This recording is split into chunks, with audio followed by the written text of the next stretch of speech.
நாம் இழந்ததை மீட்க, மத்தியில் உரிமைகளை கேட்க வாக்களிப்பேர் இரட்டை இலை. KS academy and Lashkar academy இணைந்து நடத்தும் ஃப்ரீ மெகா சிசி மீட். இவரும் விஜயகாந்த் அவருடைய ரசிகர்கள் மட்டும் இல்ல, அவர் அப்படியே உள்ள இறக்கி அவரோட குரல்ல கூட பேசி காட்டுவீங்க, மிமிக்ரி எல்லாம் பண்ணுவீங்க அவரை போலன்னு. மக்களுக்காக, மக்கள் நலனுக்காக காக்கி சட்டை போட்டவனெல்லாம் போலீஸ்கார முடியாது, கதர் சட்டை போட்டவனெல்லாம் காந்தி வேட முடியாது. இவரானார் இந்த நாட்டு மக்களையும் இந்த மண்ணையும் எவன் ஒருத்த மதிக்கிறானோ அவனே காந்தி வேட முடியும், அவனே கதர் சட்டை போட்டவன் ஆகிவிட முடியும். கலைஞரை வந்து சேலம் மாறார் பிரியாணில வந்து அந்த பிரியாணியை டேஸ்ட் பண்றாரு. என்னையா அப்படின்னு சொல்லுவாங்க, வடநாட்டுக்கார அரிசி எல்லாம் போட்டு தான் வியாபாரம் பண்ணலாம் அந்த பாஸ்மதியை. ஏன் நம்ம ஊரில் அரிசி இல்லையா, சீரக சம்பாலாம் இருக்கு, அதெல்லாம் உங்கள் கண்ணுக்கு தெரியலையா? இதெல்லாம் போட்டு நம்ம தமிழ் பண்பாட்டையும் தமிழையும் கொஞ்சம் கௌரவப்படுத்தப்பா. அப்படியே கலைஞர் ஐயா சாப்பிட்டுட்டு போறாரு, இன்னும் எம்ஜிஆர் ஐயாவும் வராரு. அதாதா என்னமா சுவையா இருக்குது, எங்கேயா கந்து பூச்சிங்க இந்த அரிசியை, யார் சமைச்சது? சபாஷ். விஜய் சார் டைலாக் சொல்லுவார்ல, யார் அடிச்சா பொறி கலங்கி பூமி அதிருது. எந்த பிரியாணி சாப்பிட்டா நல்ல காரம் சாரமா மீண்டும் பசியை தூண்டி நெஞ்செரிச்சல் இல்லாம மீண்டும் மீண்டும் சாப்பிடுற ஒரே பிரியாணி, சுவையான பிரியாணி, அது சீலம் மாறாறு பிரியாணிங்கிறதுல அடிச்சு சொல்லுவேன் நான். சினிமா உலகத்தால் ஒரு தீண்டப்படாதவன் மாதிரி நான் நடத்தப்பட்டேன். ஆனால் இவ்வளோ படம் எடுத்து இவ்வளோ ஒரு கஷ்டத்தில் இருக்க முடியுமா? நம்ம பொது மேடையில் அது சொல்கிறது நாகரிகமாக இருக்காது. அதை பார்த்துட்டு தான் அவருக்காக தான் நான் படம் பண்ணனது. ஸோ சாரோட அவரோட அந்த ஆக்டிங் ஸ்கில்லுக்கு எவ்வளோ மார்க் போடுவீங்க? கேரக்டர் வேற ஒரு அரசியல்வாதி, அது வரைக்கும் அவன் வந்து ஒரு அரசியல்வாதியா இருப்பான். இந்த அரசியல்வாதி சொல்லுவான், என்னடா நீ என்ன கட்சி ஆரம்பிக்கிறது, நான் கட்சியில இருந்து நடிக்க வர்றேன். இது யாரையோ ஒருத்தரை தாக்கி தானே நீங்க எடுக்கிறீங்க படம், சொல்லுங்க.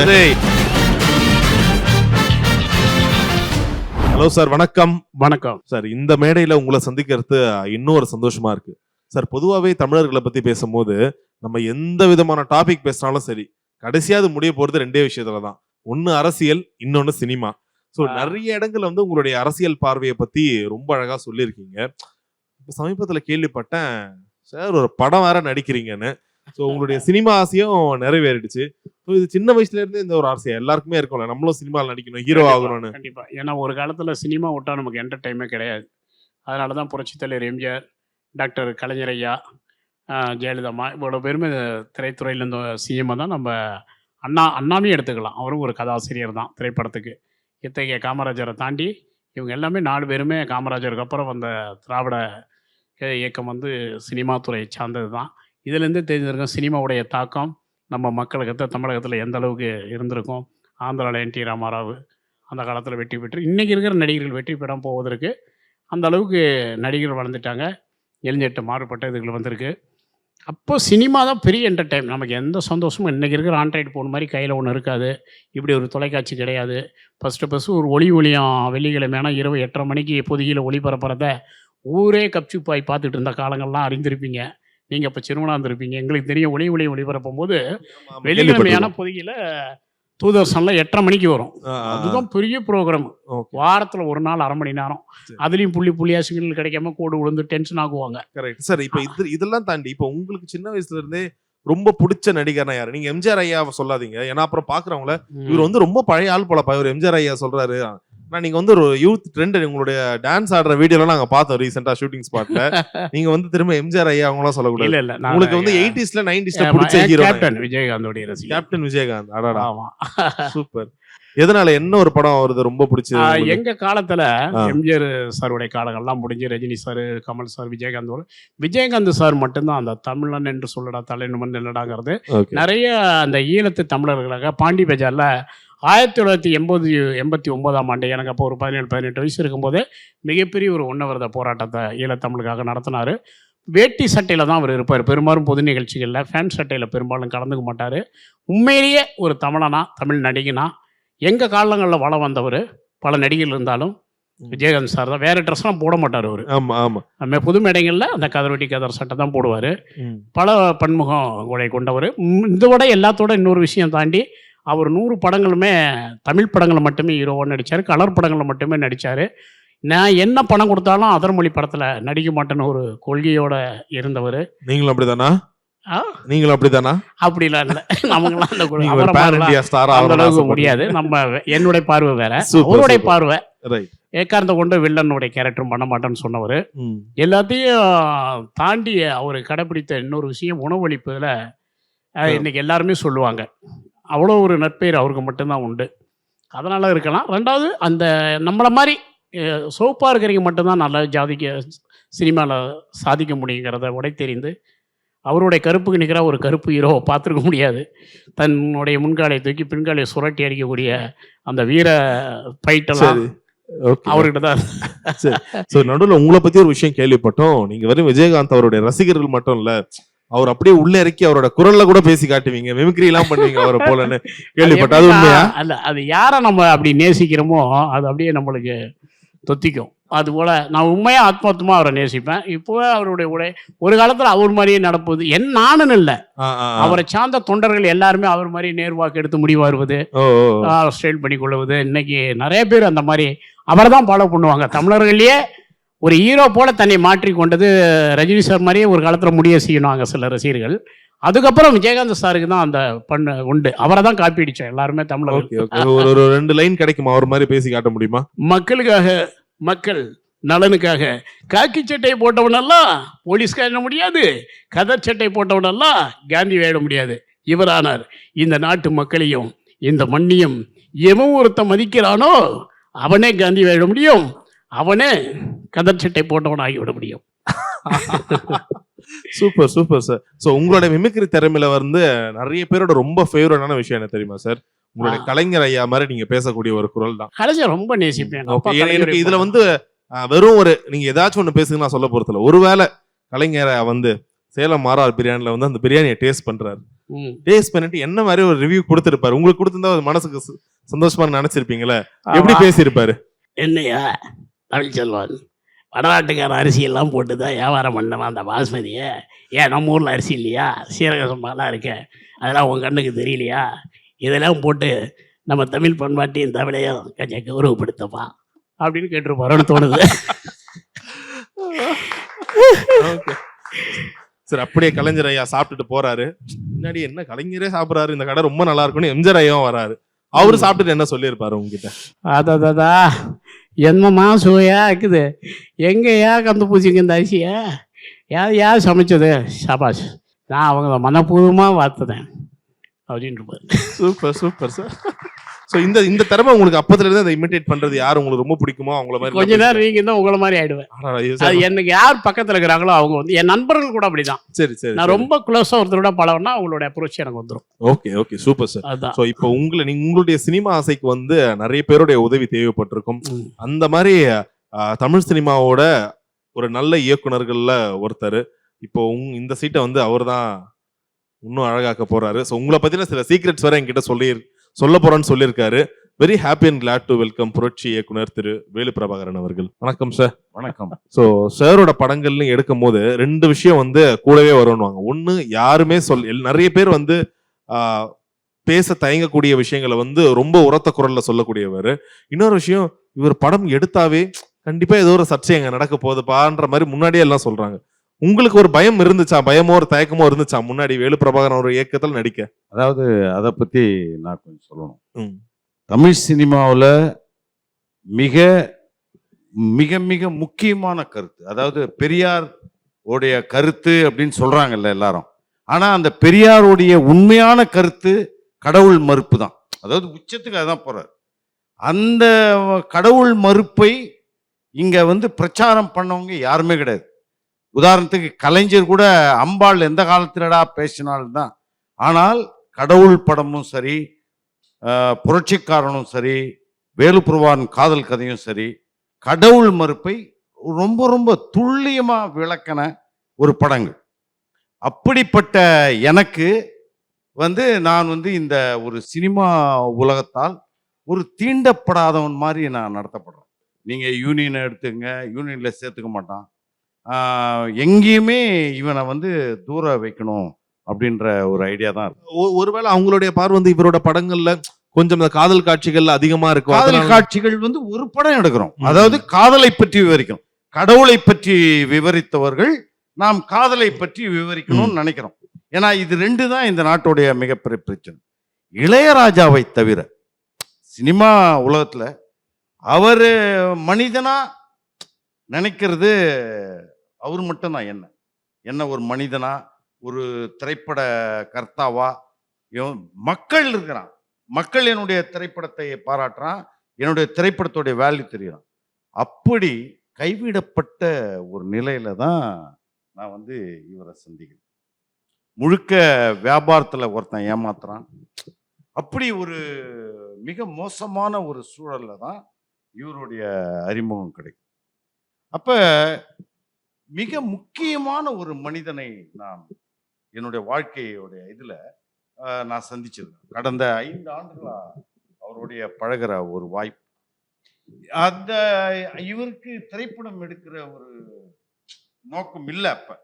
அப்படி திரைப்படத்துல ஆர்வம் வந்து எப்படி தமிழ்நாட்டுல எல்லாருக்குமே இருக்கோ அது மாதிரி தான் இவருக்கும் கொஞ்சம் கலையில கொஞ்சம் அதிக ஈடுபாடு இருக்கிற ஒரு மனிதன். ஆனா இவர் என்னை சந்திக்கும் போது என்னுடைய கருத்துக்களுக்கு, இவர் முழு பக்தரா இருந்தாலும் என்னுடைய கருத்துக்களுக்கு முழுமையான ஒரு ஆதரவு, அந்த கருத்துக்கள் மேல அது ஒரு மரியாதையான ஒரு கருத்துக்கள் இப்படி ஃபீல் பண்ணி, அப்புறம் எனக்கு அப்ப திரைப்படம் இல்லை அப்படின்ற மாதிரி ஒரு ஏன்னா அப்படின்னா ஒரு படம் ஒன்று ஆரம்பிங்க. இப்ப நான் தான் இவரை வந்து அந்த படத்துல வந்து இவருடைய நடிக்கிற ஒரு ஆர்வத்துக்காக நான் நிறைய ரோல் அவருக்கு அப்படி கொடுத்தேன். அதனால எனக்கு அவர் தான் என்னுடைய அந்த இதே ஒரு கருத்து. நான் ஏன் நிறைய தயாரிப்பாளர்களை என்னால் தேட முடியாதுன்னா, நான் சொல்ற எந்த கருத்தும் அந்த தயாரிப்பாளரால் ஏற்றுக்கொள்ள முடியாது. ஏன்னா இந்த ஒட்டுமொத்த சமூகமே ஒரு அறிவற்ற ஒரு சமூகம். என்னுடைய எல்லா கருத்துக்களுமே அடுத்தடுத்த கட்டத்துக்கு இருக்கு. அப்படி நான் வந்து ஒரு கைவிடப்பட்ட இளையராஜா அவர்களுடைய ஆதரவு மட்டும்தான் எனக்கு. நான் போனா அவரு என்ன பாட்டு கேட்கறனோ, என்ன படத்துக்கு அது வந்து என்னுடைய தன்மைக்காக. சரி சரி, ஓகே ஓகே. அப்படி இவரோட ஒரு அறிமுகம் தான். ஓகே சார், உங்களுக்கு எப்படி இருக்கு சார் கடவுள் 2ல நீங்க நினைக்கிறீங்க? நீ இவர் தான் கடவுளா? கண்டிப்பாக நான் தான் சொல்லியிருக்கேன், யார் ஒரு உதவுறாங்களோ அவங்க தான் நமக்கு முதல் கடவுள்னு. ஆக மொத்தத்தில் எனக்கு எப்படிங்கன்னா, எனக்கு அப்படி இல்லை, இவரை பற்றி எனக்கு நல்ல ஒரு பெரியவருடைய தொண்டை, பெரிய புரட்சிக்காரன், ஒரு தெரிஞ்சு வச்சிருப்பேன்ல எல்லாரையும். அப்படி இருக்கும்போது அவருடைய கஷ்டங்கள் என்கிட்ட வரும்போது பார்த்துட்டு ரொம்ப மனசோட, ஏன்னா இவ்வளோ படம் எடுத்து இவ்வளோ ஒரு கஷ்டத்தில் இருக்க முடியுமா, நம்ம பொது மேடையில் அது சொல்கிறது நாகரிகமாக இருக்காது. அதை பார்த்துட்டு தான் அவருக்காக தான் நான் படம் பண்ணினது. அப்புறம் பண்ணும்போது சொன்னார், நீங்களே பண்ணுங்க, உங்களுக்கு என்னென்ன நம்ம இவ்வளோ தொப்பியும் குண்டுமா என்னென்ன பண்ண போகிறோம், இல்லைங்க கருத்துக்கள் நல்லா கேட்பாங்க அப்படின்னு சொல்லி என்னை இயக்குனார். அப்புறம் அவருடைய கருத்துக்களை கேட்டால், நான் பார்த்து பண்ணுங்க, யார் மனசையும் கஷ்டப்படுத்தக்கூடாது, நம்மளுக்கு ஒரு கொள்கை இருக்கலாம், அடுத்தவங்க மனசை காயப்படும், கடவுளை நம்புறவங்க நிறையா இருக்காங்க, கடவுள் இருக்கோ இல்லையாங்கிறது ஒரு கருத்து நமக்குள்ளே வாழ்ந்தாலும் நம்பிக்கிட்டு இருங்க மெஜாரிட்டியாக இருக்கிற இந்த காலகட்டத்தில், அங்கே மனசு கஷ்டப்படுத்தாமல் பார்த்துடுங்க அப்படின்னு ஒரு அட்வைஸ் மட்டும் கொடுத்துட்டு, மற்றபடி அவர் சொல்கிறத கேட்டு நான் அவருக்காக தான் படம் எடுத்தேன், அவரோட ஏழ்மைக்காக. அவரு இந்த நிலையில் இருக்கக்கூடாது, நல்லா இருக்கணும், ஒரு கலைஞன் இப்படி அதான் சொன்னேன், வாழ்ந்தவன் கிடக்கூடாது, மேலே இருந்தவன் கீழே போகக்கூடாதுன்னு சொன்னான் இல்லையா, அதுக்கு ஏற்ப நான் அதுக்காக தான் அவருக்கு பண்ணினது. நம்ப முடியாத ஒரு விஷயத்த வேணா நீங்கள் அந்த படத்தை நீங்களே எடுத்துங்க. நீங்கள் யோசித்து பாருங்க, நம்ம வந்து ஒரு 1 கோடி ரூபாய்க்கு மேலே செலவு பண்ண எடுத்த ஒரு ப்ராஜெக்ட், அதை வந்து நிச்சயமா லாபம் வரக்கூடிய ஒரு ப்ராஜெக்ட். அப்படி ஒரு லாபம் வரும்ன்றது தெரியுது, அதை நீங்க எடுத்துக்கிட்டு நீங்க இல்லை, எனக்கு நிறைய இப்போ பிஸியாக இருக்கேன், இவர் கொஞ்சம் கஷ்டத்திலே தான் இருக்கார். நானும் கொஞ்சம் இந்த 5 ஆண்டுகளாக அவருடைய வாழ்க்கைக்கு என்னால் முடிஞ்ச ஒரு பகுதிக்கு 100% என்னுடைய இதை ஓகே ஓகே ஹெல்ப் பண்ணிகிட்டு இருக்கிறேன். அப்புறம் சொன்னேன், எனக்கு கொஞ்சம் நேரம் இல்லை, ஏன்னா இதுக்காக நான் எடிட்டிங் மிஷினு, 4K பேட்டி, கேமரா, அண்ணனுக்கு ஒரு சொந்தம் எல்லாம் பண்ணிட்டேன், படத்தை நீங்களே எடுத்து வித்துக்கினேன். சரி சார், இப்போ ஒரு 25 வருஷத்துக்கு முன்னாடி கடவுள் வருது, புரட்சிக்காரன், இந்த படம்லாம் வரும்போது அப்ப இருந்த ஒரு அரசியல் சூழல் வேற, சமூக சூழல் வேற. ஆனா இப்போ வந்து தொட்டதுக்கெல்லாம் கேஸ், எதுக்கு எடுத்தாலும் சென்சார். ஸோ இப்போ உங்களுடைய மனசுல இருக்க எல்லா விஷயங்களும் வந்து ஒரு திரைப்படமா எடுத்தா அது கண்டிப்பா சென்சார் கட்ஸ்ல எங்க ஒரு கட்டும் பெருசா இல்லாம வருமா? அப்படி ஒருவேளை எல்லா கட்ஸோட வந்தா அது உங்களுடைய மனசுல இருந்த அந்த எண்ணங்களை முழுசா விவரிக்க முடியாதுல்ல? நான் என்ன நினைக்கிறேன், எப்பவுமே இல்லாத ஒரு அளவுக்கு இப்பதான் அந்த கருத்துக்கள் ரொம்ப தேவை, ரொம்ப ரொம்ப தேவை. அதாவது உலகமெல்லாம் இவ்வளவு முன்னேறும் போது நாம் இன்னும் பின்னோக்கி போயிட்டு இருக்கும்போது அதை தூக்கி நிறுத்துற ஒரு கருத்துக்களாக தான் அந்த கருத்துக்கள். அப்புறம் இப்போ வந்து நீங்கள் மீடியா வளர்ந்ததுனால உங்களுக்கு இந்த சென்சார் அந்த மாதிரி ஒரு பிரச்சனையே இல்லை. ம். உங்களுடைய கருத்துக்கள் 100% சென்சார் இல்லாத ஓடிடி இருக்கு, சென்சார் இல்லாத அதை யூடியூப்ல போடுற வசதி இருக்கு. இப்போ இவ்வளோ வசதிகள் இருக்கும்போது இந்த கருத்துக்களை மிக தைரியமா சொல்றதுக்கும் செய்யறதுக்கும் தான் ஆள் இல்லை அப்படின்னு நான். சரி சரி ஓகே. ஸோ சாரோட அவரோட அந்த ஆக்டிங் ஸ்கில்லுக்கு எவ்வளவு மார்க் போடுவீங்க? ஒரு நீங்க சாதாரணமாகவே ஒரு பெரிய கலைஞனா தான் நான் அவரை பார்க்கணும். சரி. அதாவது அவருடைய அந்த ஒரு வெகுளித்தன்மை இருக்கு பார்த்தீங்களா, அது ஒரு 100% வெகுளித்தன்மை. ஒரு 5 ஆண்டா நான் அவரோட டிராவல் பண்றேன். சரி. அதுல அவருடைய பல அற்புதமான குணங்களை நம்ம பார்க்க முடியும்.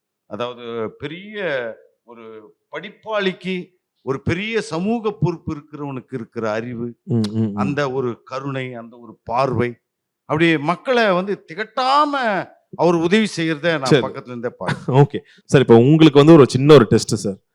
தமிழ் சினிமால வந்து எத்தனையோ நடிகர்கள் இருக்காங்க. அப்படி இருந்தாலும் யார் நடிக்க வந்தாலும் அவங்க ஃபர்ஸ்ட் வந்து நான் ரஜினி சாரோட டைலாக் பேசி காமிச்சேன் நிறைய சொல்லுவாங்க. அந்த மாதிரி ஏதாச்சும் ஒரு வசனம், உங்க டைரக்டர் சார் பக்கத்துலயே வேற இருக்காரு, ஏதாச்சும் உங்களுக்கு பிடிச்ச ஒரு வசனத்தை இப்ப நீங்க பேசி காட்டணும், சினிமா வசனத்தை, அதே ஒரு கெத்தோட.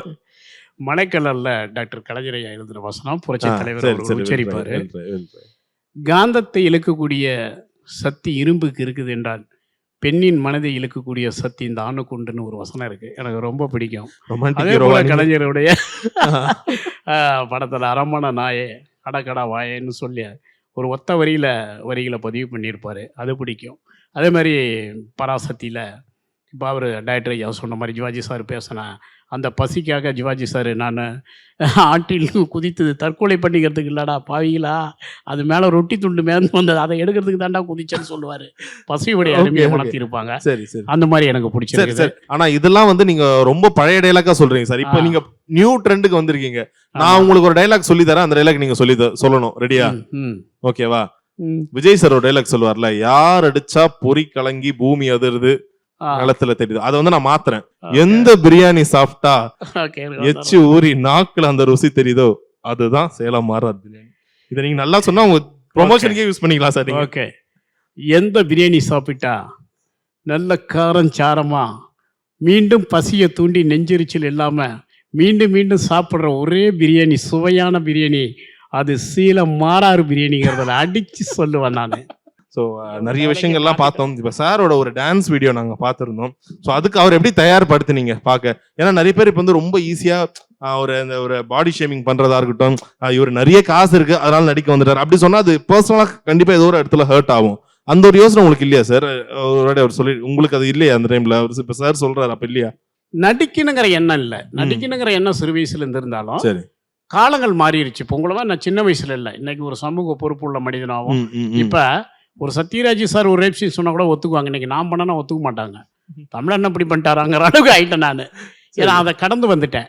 கடந்து வந்த வீட்டுக்கு இனிமேல் இதெல்லாம் நம்ம செஞ்சால் நல்லா இருக்குமாங்கும் போது டைரக்டர் ஐயா வந்து அப்படிலாம் இல்லைங்க, எம்ஜிஆர் சார் இப்படி பண்ணியிருக்காரு, சில காட்சி அமைப்புகள்லாம் பெண்களோட இணைந்து நடிச்சிருக்காங்க, ரஜினி சார் பண்ணியிருக்காங்க, அவர் வில்லனாகவே பண்ணியிருக்காரு, நீங்கள் 16 வயதில் ரஜினி சாரோடைய கேரக்டரை பார்த்தா கூட ஸ்ரீதேவி, அது மாதிரிலாம் எனக்கு எடுத்து சொல்லி சில இதெல்லாம் எல்லாமே இன்றைக்கி அமிதாப் பச்சன் நடிச்சிட்டு இருக்காரு. இவ்வளோ வயசாகி வேற தாத்தா ஆயிட்டார் ஐஸ்வர்யா ராய் அவங்க பிள்ளைங்களுக்கு, அபிஷேக் பச்சனா அவர் இன்னைக்கு நடிச்சிட்டு இருக்கிறாரு. இப்படிலாம் நடிப்புங்கிறது இன்னைக்கு விழிப்புணர்வு வந்துருச்சு, உங்களை அப்படி பார்க்க மாட்டாங்க, நீங்கள் செய்யலாம் அப்படிங்கும்போது ஏற்கனவே உள்ள விழுந்து கிடந்த அந்த என்ன சொல்லுவாங்க, உள்ள தூங்கிட்டு இருந்த அந்த நடிகரை நீங்க எழுப்பி விட்டாரு இவரு. அந்த கேரக்டர் வேற ஒரு அரசியல்வாதி, அது வரைக்கும் அவன் வந்து ஒரு அரசியல்வாதியா இருப்பான். சரி சரி. அதோடைய வந்து அரசியல் கட்சி ஆரம்பிச்ச உடனே இந்த அரசியல்வாதி சொல்லுவான், என்னடா நீ என்ன கட்சி ஆரம்பிக்கிறது, நான் கட்சியில இருந்து நடிக்க வர்றேன். அப்படி எனக்கு ஒரு நிமிஷம் நான் சொல்லிடுறேன். யாரையோ ஒருத்தரை தாக்கி தானே நீங்க எடுக்கிறீங்க படம், சொல்லுங்க. எல்லா திரைப்படங்களுமே இல்ல இல்ல நீங்க எதை பேசினாலும் ஒரு கருத்து இருக்கும், அது விடுங்க.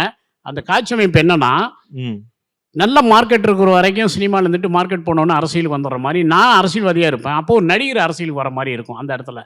அப்போ எனக்கு ஒரு தகவல் வரும், உங்களுக்கு எதிராக தான் அவர் வராரு அரசியலுக்குன்னு.